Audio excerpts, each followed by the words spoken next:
Hi hello வணக்கம் நண்பர்களே, அனைவருக்கும் வணக்கம். இன்றைக்கி நம்ம எல்லாருமே ஒரே ஒரு விஷயத்தை மட்டும்தான் யோசிச்சுட்ருக்கோம். என்ன அந்த ஒரு விஷயம் அப்படின்னு பார்த்தீங்கன்னா, நகை கடன் தள்ளுபடி. இந்த நகை கடன் தள்ளுபடி யாருக்கு வரும், யாருக்கு இது வராது?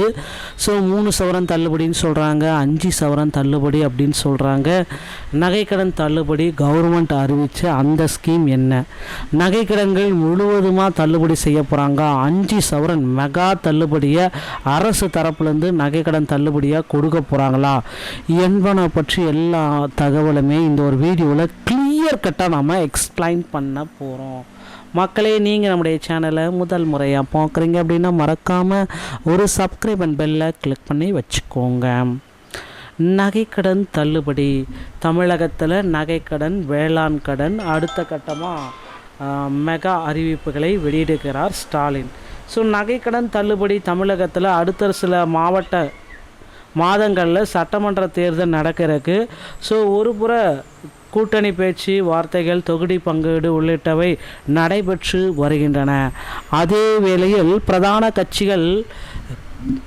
கட்சிகளான திமுகவும் அதிமுகவும் அந்த டிவிகேவும் தேர்தல் வாக்குறுதிகளை தயாரிக்கும் பணிகளை முன்னெடுத்து இருக்கின்றார்கள். இந்த தேர்தலில் மீண்டும் ஆட்சியை தக்க வைத்து விட வேண்டும் என திமுக மிக தீவிரமாக இருக்கிறது. இழந்த ஆட்சியை கைப்பற்றியே வேண்டும் என அதிமுக தீவிரமாக செயல்பட்டு வருகிறது. இது ஒரு பக்கம் இருந்தாலும் டிவிக்கு ஒரு பக்கம், எங்கள் 2 பேருக்கு தான் போட்டி அப்படின்ட்டு ஒரு பக்கம், அவங்க ஒரு பக்கம். எனவே மக்களை கவரக்கூடிய வகையிலான அறிவிப்புகளை இந்த கட்சிகள் எல்லாமே தொடர்ந்து வெளியிட்ட வண்ணம் இருக்கின்றது.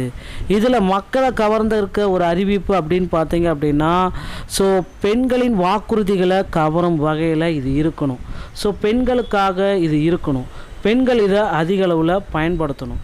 தமிழ்நாடு அரசு மகளிர் உரிமை தொகை திட்ட பயனாளிகளுக்கு மாதம் 5000 ரூபாயை வழங்கியதை போல விரைவில் திமுக அரசு மகளிருடைய கணக்கில் இரவோடு இரவாக 10,000 ரூபாய் வரை வழங்க திட்டங்கள் வைத்திருப்பதாக தெரியப்படுத்துகிறதுங்க.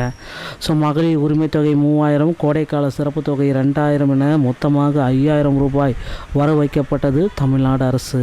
தேர்தல் நடைபெற இருப்பதால் எதிர்க்கட்சிகள் பயனாளிகளுக்கு இந்த சில தொகைகள் சென்று சேர்வதை தடுக்கும் வகையில் நீதிமன்றத்தை நாட திட்டமிருப்பதால் முந்திக்கொண்டு தன்னுடைய அரசு 5000 ரூபாய் மகளிர் வங்கி கணக்கில் வர வைப்பதாக முதலமைச்சர் மு.க. ஸ்டாலின் அவர்கள் குறிப்பிட்டு சொல்லியிருக்காரு. இந்த தொகைகள் சென்று சேர்வதை தடுக்கும் வகையில் இது எல்லாத்துக்குமே போகணும். இப்போ வருங்காலங்களில் மகளிர் உரிமை தொகை இந்த 2000 ரூபாயாக மாற்றப்படும் அப்படின்றத குறிப்பாகவே சொல்லியிருக்காங்க. இந்த மகளிர் உரிமை தொகை 2000 ரூபாயாக மாற்றப்படுமா? அப்படி மாற்றினா மகளிருக்கு அடுத்த கட்ட மகிழ்ச்சியை கொடுப்பாங்களா அப்படின்றது ஒரு சில கேள்விக்குறியாக வந்துட்டுருக்கு. இந்த பெண்கள் வாக்குறுதிகளை கவரணும் அப்படின்னா நகை கடன் தள்ளுபடி, விவசாய கடன் தள்ளுபடி, கல்வி கடன் தள்ளுபடி, இப்படி அனைத்து வகையான கடன்களையுமே தள்ளுபடி செய்யலாம் அப்படின்ற மாதிரி சில முடிவுகள் எடுக்கப்பட்டிருக்கு. மக்களும் பார்த்திங்க அப்படின்னா இதற்கு தங்களை தயார் நிலையில் தயார்படுத்தி கொண்டிருக்கிறார்கள். மக்களே, இதுதான் தற்சமயம் பார்த்திங்கன்னா அந்த நகைக்கடன் தள்ளுபடிக்காக ஒரு சில முக்கியமான அப்டேட். நீங்கள் நகைக்கடன் தள்ளுபடியை பெறணும் அப்படின்னா உங்கள் அருகாமையில் இருக்கிற கூட்டுறவு வங்கிகளில் முதல்ல அணுகுங்க. அங்கே போயிட்டு உங்களுக்கு உண்டான நகைக்கடனை பெற்றுக்கொள்ளுங்க. எந்த அளவுக்கு நீங்கள் நகைக்கடன் வாங்கலாம் அப்படின்னு பார்த்தீங்கன்னா 3 லட்சத்துலேருந்து 4 லட்சம் வரைக்கும் நகைக்கடனை கூட்டுறவு வங்கிகளில் பெற்றுக்கொள்ளலாம். அதன் பிறகு உங்களுக்கு தள்ளுபடிகள் அறிவிப்பாங்க அப்படின்னு பார்த்தீங்கன்னா 3 சவரன்லேருந்து 4 சவரன் 5 சவரன் வரைக்கும் தள்ளுபடிக்கு உண்டான ஒரு அறிவிப்பு காத்துட்ருக்கு. மக்களே, தமிழ்நாடு அரசோடைய அடுத்த மூவ் அப்படின்னு பார்த்தீங்கன்னா அந்த கூட்டுறவு வங்கிகளில் நகைக்கடன், கல்விக்கடன், பயிர்க்கடன் அனைத்துமே தள்ளுபடி செய்ய போகிறாங்க. இந்த தேர்தல் தேதி அறிவித்த நாட்களுக்கு பிறகு நகைக்கடன் வாங்கினீங்க அப்படின்னா தள்ளுபடி ஆகாது.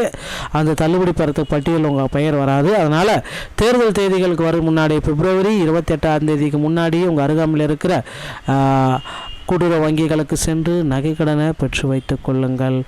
தமிழக அரசு அடுத்தடுத்த தகவலை கொடுக்க போகிறாங்க, பொறுத்து நம்ம பார்க்கலாம். இந்த தகவலை நீங்கள் உடனுக்குடன் தெரிஞ்சுக்க நீங்கள் நம்முடைய சேனலை சப்ஸ்கிரைப் அண்ட் பெல்லை கிளிக் பண்ணி வச்சுக்கோங்க. மீண்டும் ஒரு நல்ல தகவலோட நான் உங்களை சந்திக்கிறேன். நன்றி, வணக்கம்.